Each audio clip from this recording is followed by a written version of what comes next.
Asher, ano yung susunod, ano? Ano na yung susunod na hakbang na gagawin ni Senator Amy ngayong hindi nadadalo ang sino man sa PBBM admin sa Senate investigation? Sumulat na si Senador Amy Marcos sa palasyo upang anya umapila na makilahok ang administrasyon sa investigasyon ng Senado kaugnay nga sa mga pagpapasuko ng pamahalaan kay dating Pangulong Rodrigo Duterte sa International Criminal Court o ICC.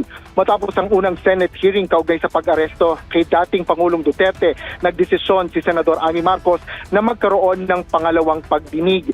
Bilang chairperson ng Senate Committee on Foreign Relations, sinabi ng senadora na maraming natuklasan na irregularidad mula sa unang pagdinig. Bukod dito, nayurakan din niya ang ilang karapatan ng dating presidente na hindi katanggap-tanggap para sa mambabatas. Bunsod nito ay itutuloy niya ang pagsisiyasat kung saan nauna niyang sinabi na tinitingnan niyang imbitahan ang iba pang mga saksi at sangkot sa pangyayari. Sa unang pagdinig, halos lahat ng mga dumating ay mga opisyal ng pamahalaan, partikular na ang mga gabinete ni Pangulong Ferdinand Marcos Jr. Ngunit ngayong araw, inihayag ng presidential sister na tumanggi ng dumalo ang mga ito sa susunod na pagdinig ng Senado. Narinig ko at nabasa ko kagabi dahil dapat may ikalawang hearing. Sana maghi-hearing na ulit.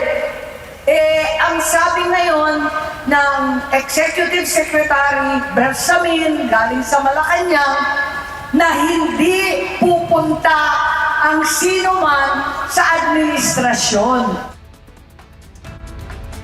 Binigyan din ni Senator Amy Marcos na ang usapin na ito ay wala na sa pro-Duterte o pro-Marcos. Sa halip, ito ay tungkol na sa soberanya ng bansa at dagok sa lahat ng mga abogado, korte at husgado sa Pilipinas.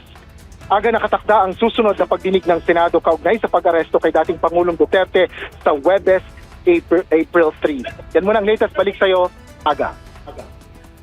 Maraming salamat, Asher Katapan Jr.